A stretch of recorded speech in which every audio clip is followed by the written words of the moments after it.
A, यो course एकदम beginner साथीहरूको लागि सुरुबाट बिगिनर टु एडभान्स जान्छ। हाम्रो कोर्सको जुन डिजाइन छ त्यो डिजाइन भनेको 4 क्याटेगोरिजमा छ है।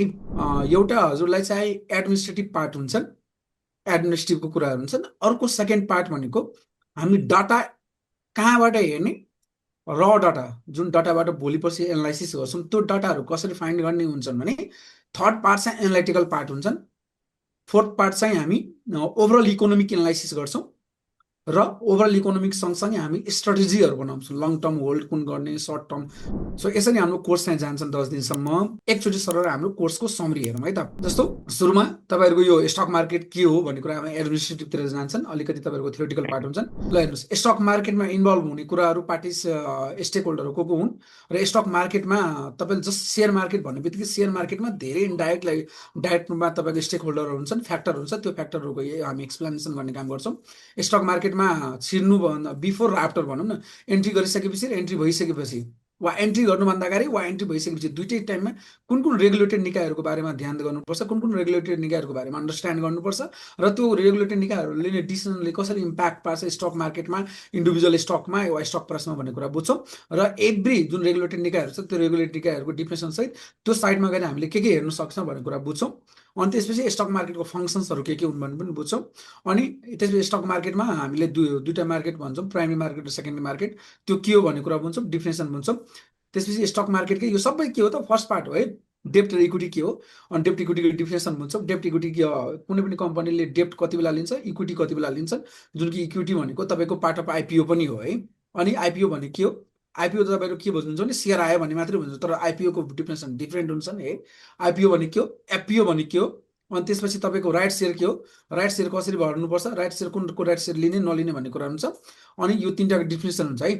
अब त्यसपछि यति बुझिसकेपछि हामीलाई यो जेनरल कुरा सबैलाई थाहा छ होइन, स्टक मार्केटमा छिर्नलाई के एकाउन्ट चाहिन्छ। यतिसम्म हाम्रो फर्स्ट पार्ट सकिन्छ, एडमिनिस्ट्रेटिभ पार्ट भन्छ यसलाई होइन। त्यसपछि हामी सेकेन्डरी मार्केटमा छिर्छौँ। सेकेन्डरी मार्केटमा छिर्न, सेकेन्डरी मार्केट भन्ने के हो, सेकेन्डरी मार्केटमा कम्पनीको इम्प्याक्ट हुन्छ कि हुँदैन, वा सेकेन्डरी मार्केट कसरी टर्नओभर हुन्छ, सेकेन्डरी मार्केट कसरी रन हुन्छ भन्ने कुरा बुझ्छौँ। र सेकेन्डरी मार्केटमा छिर्दाखेरि हामीलाई चार्जेस लाग्छ, हेर्नुहोस् है। चार्जेस लाग्दाखेरि कुन कुन चार्जेस लाग्छ, अनि बाई गर्दा कुन चार्जेस लाग्छ, सेलिङ गर्दा कुन चार्जेस लाग्छ। बाहिर सेलिङको सर्टेन चार्जेस सेम हुन्छ, तर क्यापिटल गेन ट्याक्सहरू डिफ्रेन्ट हुन सक्छन्। क्यास डिभिडेन्ड दिँदाखेरि कति चार्ज लाग्ने हो, बोनस सेयरमा के चार्ज लाग्ने भन्ने कुरा बुझ्छौँ। र सेटलमेन्टका प्रोसेसहरू पनि बुझ्छौँ, हेर्नुहोस् है। सेटलमेन्टका प्रोसेस बुझ्नु भएन भने भोलिपछि फाइन लाग्न सक्छन्। यसको मतलब के हो भने तपाईँले बेच्दा र बेचेपछि तपाईँले त्यो इडिआइएस गर्नुहुन्छ नि, त्यो इडिआइएस गर्नुभयो भने 20% फाइन लाग्न सक्छ। र इडिआइएसको प्रोसेसहरू के हो कुरा बुझ्छौँ। सर्किट ब्रेकर ब्रेकर भने के हो भने स्टक मार्केटलाई एकै दिनमा धेरै माथि वा धेरै तल जान दिँदैन। त्यही भएर त्यो केही प्रोभिजन गरेको छ। अब त्यो प्रोभिजन वाइज यदि तपाईँको यति पर्सेन्टेजले मार्केट बढ्यो भने त्यो मार्केट बन्द हुन्छन्। र यो तिनवटा स्लटमा, तिनवटा पार्टमा सेग्रिगेट गरेको छ, त्यो कुरा पनि पछि बुझ्छौँ। र यो बुझिसकेपछि बल्ल हामी कहाँ आउँछौँ त, सेकेन्डरी मार्केटमा छिर्छौँ। सेकेन्डरी मार्केटमा छिर्नको लागि अब यहाँबाट सेकेन्ड पार्ट सुरु हुन्छ। हामीले एनालाइसिस गर्नुपर्छ। अहिले हामी एनालाइसिस दुई किसिमको आउँछ, फन्डामेन्टल र टेक्निकल। तर टेक्निकलमा हामी जाँदैनौँ, टेक्निकलको टी पनि हामी डिस्कस गर्दैनौँ यहाँ। फन्डामेन्टली कम्पनी जाँदाखेरि के चुज गर्नुपर्छ, फन्डामेन्टल एनालाइसिस कसरी गर्नुपर्छ, र फन्डामेन्टल एनालाइसिस गर्नको लागि हामीलाई कुन कुन वे छन् होइन, क्वालिटेटिभ क्वान्टिटेटिभ एनालाइसिसका बारेमा बुझ्छौँ। र यो सबै बुझिसकेपछि डिफ्रेन्ट इन्डिकेटरहरूको बारे पनि बुझ्छौँ। र इन्डिकेटर भ्यालुएसन टेक्निक्सहरू बुझ्नको लागि हामीले चाहिने र डाटाहरू, जस्तो कहाँबाट ल्याउँछ त, इन्कम स्टेटमेन्टको कुरा बारेमा बुझ्छौँ। इन्कम स्टेटमेन्ट पछि हामी ब्यालेन्स सिटको बारेमा। र यहाँ चाहिँ हेर्नुहोस् है, इन्कम स्टेटमेन्ट पढ्दै जाँदाखेरि हामीले लाइभ मार्केटमा, लाइभ मार्केट भनेको अहिलेको लेटेस्ट लिस्टेड कम्पनीहरूको इक्जाम्पल पनि दिउँला। त्यो कम्पनीहरूको इन्कम स्टेटमेन्ट पनि हेरेर देखाउँला हामी, त्यो अन्डरस्ट्यान्ड गरेर बुझ्नुला भनौँ न। त्यो कम्पनीको जस्तो अहिले नोबेल ब्याङ्कको छ भने कुनै हाइड्रो पावरको पनि हामी हेरौँला, कुनै इन्सुरेन्सको पनि हेरौँला, त्यसको इन्कम स्टेटमेन्ट कस्तो हुँदो रहेछ, त्यसमा के इन्डिकेटरलाई हामीले ध्यान दिनुपर्छ भन्ने कुरा हेर्छौँ। अनि त्यसपछि ब्यालेन्स सिट, ब्यालेन्स सिट भन्ने के हो, र ब्यालेन्स सिटको डाटाहरू कसरी हेर्ने भन्ने कुरा, ब्यालेन्स सिटमा कुन कुन डाटाहरूले हामीले म्याक्सिमम फोकस गर्ने, त्यो कुराहरू बुझ्छौँ। त्यसपछि क्यास फ्लो, क्यास फ्लो पनि एकदम इम्पोर्टेन्ट हुन्छ। र यो सबै र डाटा हो है। यो डाटाहरूबाट, यो डाटा यदि तपाईँले बुझ्नु भएन भने भोलि पछि तपाईँको क्यालकुलेसन गर्नलाई गाह्रो हुन्छ। इन्डिकेटरहरू सबै क्यालकुलेसन गर्ने हामी र डाटाबाटै हो। र त्यो बुझिसकेपछि, र डाटा बुझिसकेपछि, र डाटा कहाँबाट ल्याउने, त्यो कसरी हेर्ने, कुन कम्पनीको कहाँ हुन्छन्, एनुअल रिपोर्ट भनेको के हो, क्वार्टरली रिपोर्ट भनेको के हो, कुरा सबै बुझिसकेपछि त्यो र डाटाबाट बल्ल हामी कहाँ आउँछौँ त, भ्यालुएसन टेक्निक्समा आउँछौँ होइन। भ्यालुएसनमा हामी डिफ्रेन्ट इन्डिकेटरहरूलाई भ्यालिडेट गरेर मिस्टर मार्केटको प्राइस जुन मार्केटमा चलिरहेको प्राइस छ, जस्तो नोबेल ब्याङ्क 10 रुपियाँमा के अरे 500 रुपियाँमा छ, तपाईँले मानौ एनआरएन हेर्नु भने 12-1300मा कतिमा छ, त्यो प्राइस साँच्चीकै त्यति प्राइस एक्चुअल प्राइस हो त? हामीले त्यो प्राइस दिँदाखेरि कति महँगो पे गर्दैछौँ वा कति सस्तो पे गर्दैछौँ भन्नको लागि चाहिँ हामीले इन्डिकेटर क्यालकुलेसन गर्छौँ है। इन्डिकेटर इन्डिकेटर सबै कहाँबाट क्यालकुलेसन हुन्छ त? र डाटाबाट। र डाटा लिइसकेपछि त्यो र डाटा चाहिँ हामी अलरेडी इन्कम स्टेटमेन्ट ब्यालेन्स सिटबाट बुझिसकेपछि यो बेसमा चाहिँ अबको जुन यो पछिको स्लाइड हुन्छ त्यो भनेको इन्डिकेटर क्यालकुलेसन हुन्छ होइन। डिफ्रेन्ट टाइप्स अफ इन्डिकेटर हुन्छ जसलाई हामीले क्विक स्क्रिनिङ पनि भन्छौँ, जसमा तपाईँको इपिएस हुन्छ। इपिएस भने के, इपिएस कसरी क्यालकुलेसन गर्ने, हामी प्र्याक्टिकल थ्योरिटिकल बोथ हेर्छौँ है। अनि पी रेसियो, पी रेसीमा पनि तपाईँको थ्योरिटिकल प्र्याक्टिकल बोथ हेर्छौँ, क्यालकुलेसन फर्मुला हेर्छौँ, बुक भ्यालु पर सेयर कुराहरू हेर्छौँ, सेम फर्मुला पनि हेर्छौँ, कम्पेरिजन पनि गर्छौँ, मार्केट अफ प्राइससँग कम्पेरिजन पनि गर्छौँ। त्यसपछि तपाईँको return on equity, return on assets पनि हेर्छौँ। अनि यो चाहिँ मेन हुन्छ, किनभने तपाईँले र डाटा बुझिसकेपछि, इन्डिकेटर बुझिसकेपछि अब हेर्नुहोस्, यो र डाटा र इन्डिकेटरको बेसमा चाहिँ हामीले कस्तो स्टकहरू बाई गर्ने, कुन स्टक होल्ड गर्ने, कस्तो स्टकलाई छोड्ने वा छ भने बेच्ने, कस्तो स्टक चाहिँ लङ टर्मसम्म होल्ड गर्ने वा कस्तो स्टकलाई एकदम डिप भ्यालुएसन गर्ने, त्यो स्ट्राटेजी वाइज जान्छौँ है। यदि तपाईँले यो कुराहरू बुझ्नु भएको छ, इन्डिकेटरहरू बुझ्नु भयो भने यो बुझ्न गाह्रो हुन्छन्। यो स्ट्राटेजिक पार्ट हो है। यो बढ्ने वाइओयु यो सबै कुरा हामी one by one word by one word हामी पढ्नेछौँ है। त्यसपछि माइक्रो इकोनोमिक्सका फ्याक्टरहरू, यो यति समय इन्टरनल फ्याक्टर छ है, इन्टरनल कम्पनीका कुराहरू बुझेर मात्रै हामी डिसिजन लिन्छौँ भने यो पछि चाहिँ माइक्रो इकोनोमिकका फ्याक्टर, एक्सटर्नल फ्याक्टरहरूले पनि मार्केटमा तपाईँको इम्प्याक्ट पारेर हुन्छ। नेपाल राष्ट्र ब्याङ्कको डिसिजनहरू, इन्फ्लेसनहरू, इन्ट्रेस्ट रेटहरू, पोलिटिकल कन्डिसनहरू, फिस्कल पोलिसीहरू, जुन गभर्मेन्टले लिने बजेट भाषणहरू, रेमिटान्स, गोल्ड, रियल इस्टेटहरू कसरी इम्प्याक्ट पार्छन् होइन। र त्यसपछि चाहिँ कुनै बेला तपाईँलाई लागिरहेको हुन्छ चाहिँ कम्पनी बढ्दाखेरि आज यो सेक्टर बढ्दैछन्, भोलि त्यो हिजो यो सेक्टर त्यो सेक्टर बढाएको थियो, आज यो सेक्टर बढ्छन्, भोलि अर्को सेक्टर बढ्छन्। त्यो सेक्टर बढ्नुको कारण के हो र त्यो सेक्टर बढ्दाखेरि हामीले के कुराहरूमा ध्यान दिनुपर्छ, जस्तो कमर्सियल ब्याङ्कमा, डेभलपमेन्ट ब्याङ्कमा, हाइड्रो पावरमा, इन्सुरेन्समा, माइक्रो फाइनेन्समा, त्यो सबै ड्राइभर फ्याक्टरहरूको बारेमा बुझ्छौँ। र त्यो बुझ्दाखेरि हामीले के कुरामा कुन कुरा जस्तो इन्डिकेटरहरूमा फोकस गर्ने, जसले गर्दा हाम्रो इन्भेस्टमेन्ट जुन लगानी गर्छौँ त्यो इन्भेस्टमेन्ट चाहिँ अलिकति राम्रो रिटर्न जेनेरेट गरोस् भन्नलाई यो पनि तपाईँको मेजर पार्ट हो सेक्टर रोटेसनको। र यो बुझ्नको लागि हामीले प्रिभियसली जति पनि कुरा अहिले भन्यो तपाईँले, यदि त्यो बुझ्नु भएन भने यो कुरा बुझ्न चाहिँ गाह्रो हुन्छ है। सो यो बुझिसकेपछि त्यसपछि हामी फेरि अर्को स्ट्राटेजी लगाउँछौँ। आफूसँग मानव 10 लाख वा 20 लाख रुपियाँ छ भने त्यो 20 लाखलाई कसरी सेग्रिगेट गर्ने, कसरी कुन स्टकमा राख्दाखेरि हाम्रो पोर्टफोलियोले हाइली रिटर्न जेनेरेट गर्छ, त्यो कुराहरू बुझ्छौँ। अनि त्यसपछि कम्पेरिजन गर्छौँ। कम्पेरिजन गरेपछि तपाईँको इन्भेस्टमेन्ट गोल डिटर्माइन गर्छौँ, जस्तो लङ टर्मको लागि कति कुन के कुरा हो भने मिड टर्मको लागि त्यो यो चाहिँ खासमा तपाईँहरूको आफ्नो एक्सपिरियन्स र पैसा वा फन्डको आधारमा डिफ्रेन्ट हुन सक्छन्, तर जेनरलाइज चाहिँ गर्न सकिन्छन् है। अनि कोर होल्डिङ कति लगाउने, ग्रोथ स्टकमा कति लगाउने, अनि ट्रेड कतिले गर्ने, क्यास रिजर्भ कति राख्ने, यति गरिसकेपछि हाम्रो चाहिँ ओभरअल के हुन्छ त, इन्ड हुन्छ है। ठिक छ, बुझ्नुभयो? सो तपाईँहरूको क्वेसन चाहिँ यसो हेर्नुहोस् कि मैले कुनै क्वेसन गर्दाखेरि त्यो स्लाइडमा क्वेसनले त्यो कन्सिडर हुन्छ कि हुँदैन, वा नेक्स्ट स्लाइड छ भने त्यो नेक्स्ट स्लाइडमा चाहिँ जानुपर्छ है।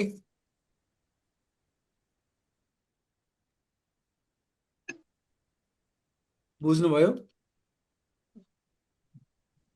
यसमा हेलो, त अहिले मोटामोटी त्यस्तो केही बुझिएन, तपाईँले यस्तो यस्तो गर्ने भन्ने मात्रै भयो, त्यही हो।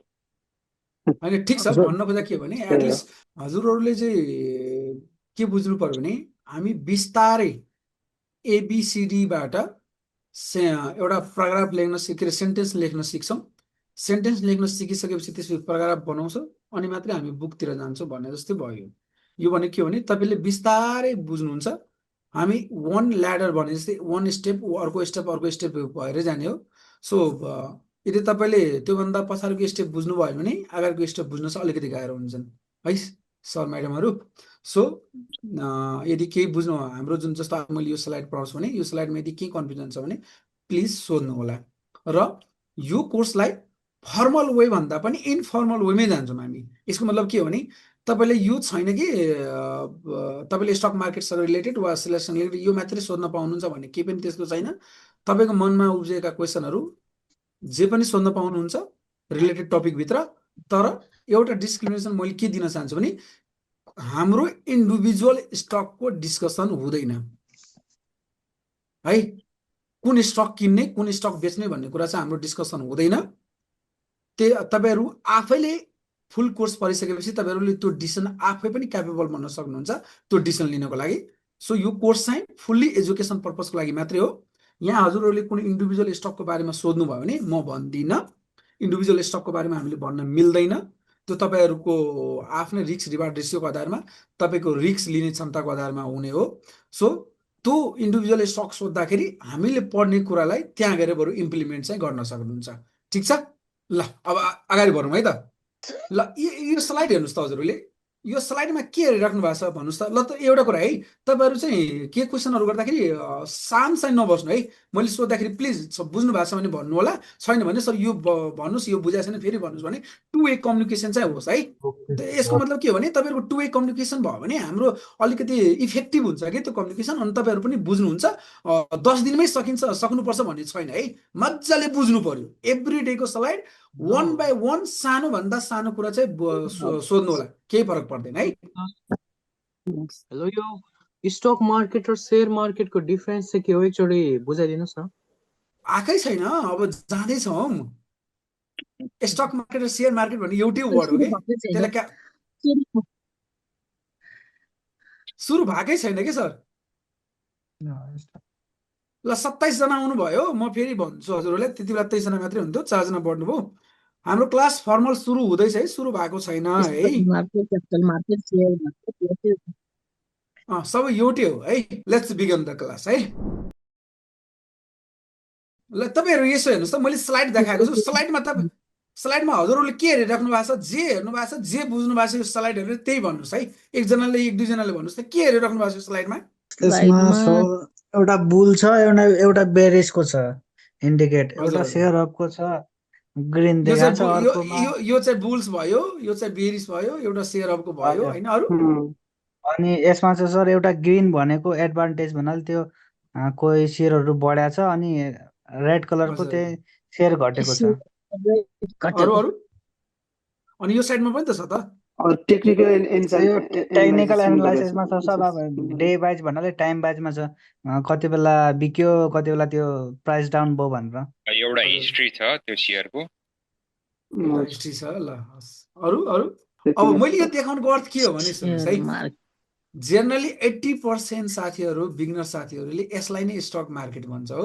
यसो हेर्दाखेरि तपाईहरुले स्लाइड वा नेपाल स्टक एक्सचेन्जमा वा तपाईको टिएमएसमा वा तपाईले पत्र पत्रिकामा के हेर्दाखेरि स्टक मार्केट यसरी नै देखिन्छ हो बाहिर। हजुर हजुर यस्तै त देखिन्छ। हल्का घटेको बढेको त्यति हो देखिने। अनि आज तपाईहरु 80 प्राय point चाहिँ हैन हजुरहरु, ल ठीक छ, इन्ट्र्याक्सन होस् के फरक पर्दैन है। तपाईहरु यो बाहेक पनि स्टक मार्केट के हुन्छ भन्ने बुझ्नु भएको छ? त्यही बुझ्नलाई त हैन ठीक छ त्यो त हाम्रो क्लास त भइ नै हाल्छ। तर पनि यो बाहेक पनि तपाईले त्यो यसो हेर्दाखेरि के हुन्छ स्टक मार्केटमा थाहा छ? हैन। ल ठीक छ, हेर्नुस् है। ल हेर्नुस् है, ठीक छ, मैले जस्ट तपाईहरुको इन्ट्र्याक्सनको लागि मात्रै भनेको। स्टक मार्केटमा हामी जसरी बिगिनर साथीहरूले हेर्छौँ नि, यो बढेको घटेको, बुलिस भनेको के अरे ग्रिन भनेको इन्क्रिज भयो, पोजिटिभ भयो, रेड भनेको डिक्रिजिङ भयो, यो भनेको क्यान्डलस्टिक भयो, बढेको घटेको चार्ट। हेर्नुहोस् है, यो सबै मिरर मात्रै हो। यो भनेको जस्ट स्टक मार्केट बुझ्नको लागि वा अन्डरस्ट्यान्ड गर्नको लागि ओभरअल पार्टको 1% पनि होइन। यो भनेको मिरर मात्रै हो, रिप्रेजेन्ट देखाउने मात्रै हो। स्टक मार्केटको जस्ट यो एउटा लेआउट मात्रै हो, डिजाइन मात्रै हो, माथिको कभर पार्ट मात्रै हो। स्टक मार्केट भनेको एकदम ह्युज हुन्छन् र स्टक मार्केट भनेको कुनै पनि देशको ओभरअल पब्लिक लिमिटेड कम्पनीहरू जो आइपिओ थ्रु आएर लिस्टेड भएको हुन्छ, उनीहरूको रिप्रेजेन्ट गर्ने संस्था पनि के हो त? क्यापिटल मार्केट हो। र यो स्टक मार्केटमा मोर देन 1000 स्टेक होल्डरहरू इन्भल्भ हुन्छन्। स्टक मार्केट कुनै पनि देशको एउटा अथराइज एक्सचेन्ज सेन्टर हो फर द लिस्टेड कम्पनी। यो एउटा एक्सचेन्ज सेन्टर हो कि कसको लागि त? जो पब्लिक कम्पनीहरू लिस्टेड छन् त्यो कम्पनीहरूको लागि एक्सचेन्ज सेन्टर हो। यसको मतलब के हो भने जहाँ तपाईँले बाहिर सेल गर्न सक्नुहुन्छ। ल स्टक मार्केट भनेको 10 दिने जसलाई क्लास तपाईँले सेयर मार्केट भन्नुहुन्छ, क्यापिटल मार्केट भन्नुहुन्छ, सबै एउटा सिनोनिमस टर्म मात्रै हो, सबैको अर्थ एउटै हो। र स्टक मार्केट भनेको एउटा अथराइज एक्सचेन्ज सेन्टर हो जहाँ पब्लिक लिस्टेड कम्पनीहरूको पब्लिक कम्पनीहरूको स्टकहरू एक अर्का बिच इन्भेस्टरहरू बाहिर सेल हुन्छ। र स्टक मार्केटमा मैले भने नि हजारौँ स्टेक होल्डरहरूको इन्भल्भमेन्ट हुन्छन्, जस्तै ब्रोकरहरू हुन्छन्, तपाईँको डिफ्रेन्ट पब्लिक कम्पनीहरू हुन्छन्, तपाईँको पब्लिक कम्पनीमा पनि इक्विटिज मार्केट हुन्छन्, प्रमोटर सेयर हुन्छन्, त्यसपछि तपाईँको म्युचुअल फन्डहरू पनि लिस्टेड हुन्छन्, बन्डहरू पनि लिस्टेड हुन्छन्। यो सबै के हो त फाइनेन्सियल इन्स्ट्रुमेन्ट तपाईँको इन्भेस्टमेन्ट भेहिकल टुल्सहरू हुन्।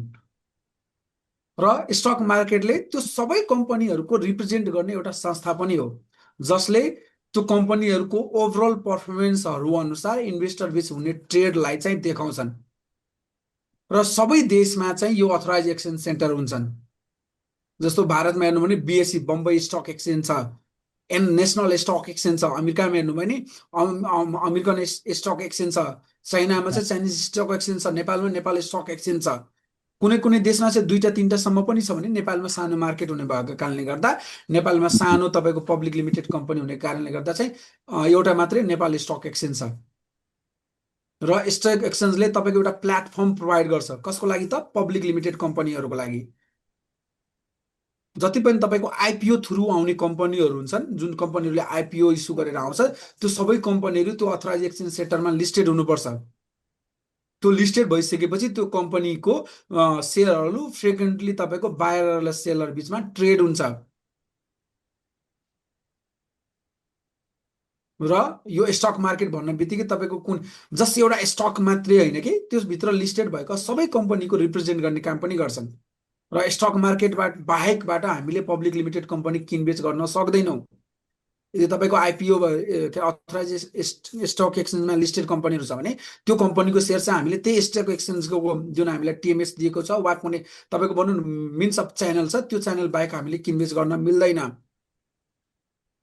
र अथराइज एक्सचेन्ज सेन्टर जुन stock market Nepal stock exchange छ त्यो हाम्रो लागि एउटा प्यारेन्ट्सको रूपमा काम गर्छन्।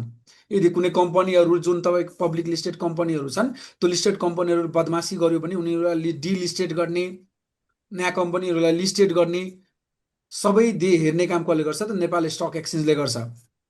नेपाल स्टक एक्सचेन्जमा सबै कम्पनीहरूले सर्टेन फी पे गरेर लिस्टेड हुन सक्छन्। जो पब्लिक कम्पनीहरू आइपिओ थ्रु आएको कम्पनीहरू मात्रै लिस्टेड हुन्छ है। जस्तो विनोद चौधरीको पनि त पब्लिक कम्पनीहरू छन्, विनोद चौधरीको पनि कम्पनी छ, एनसेल पनि कम्पनी छ, त्यस्तो कम्पनी लिस्टेड हुँदैन।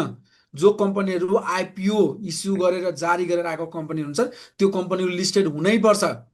यदि त्यो लिस्टेड भएन भने त्यसलाई फेरि कारबाही पनि हुन्छन्।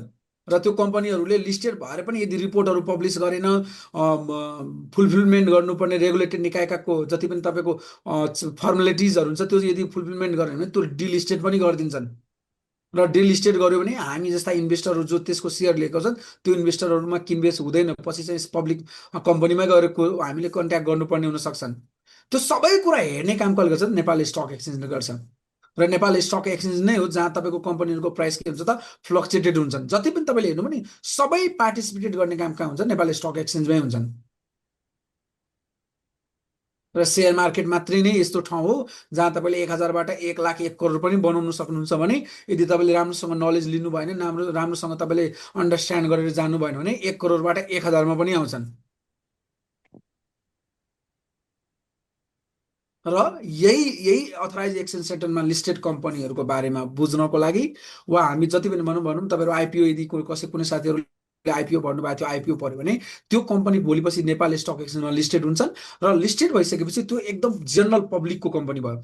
जेनरल पब्लिकको कम्पनी भइसकेपछि उसले क्वार्टरली रिपोर्टहरू पब्लिस गर्नुपर्छ। तर त्यो रिपोर्ट चाहिँ हामी इन्भेस्टरलाई आउनुभन्दा पहिला चाहिँ नेपाल स्टक एक्सचेन्जलाई दिन्छन्। नेपाल स्टक एक्सचेन्ज त्यसको अधिकारीको कम्पनी बाहेकको केसमा हामी पनि सबै इन्फर्मेसन कहाँबाट पाउँछौँ? प्राइमरी इन्फर्मेसन हामी जहिले पनि स्टक एक्सचेन्जबाटै पाउँछौँ। जस्तो कि नेप्से नेपाल स्टक एक्सचेन्जबाट प्राइमरी इन्फर्मेसन पाउँछौँ, त्यसपछि मात्रै सेकेन्डरी इन्फर्मेसन अरू ठाउँमा आउँछन्। यो सबै कुराहरूको रिप्रेजेन्ट गर्ने काम के हो त, के अरे रिप्रेजेन्ट गर्ने ठाउँ के हो त? स्टक मार्केट हो। ठिक छ, बुझ्नुभयो? बुझियो हजुर बुझ्यो अब स्टक मार्केट के हो भन्ने कुरा भन्ने बित्तिकै तपाईँहरू डिफिनेसन भन्न सक्नुहुन्छ?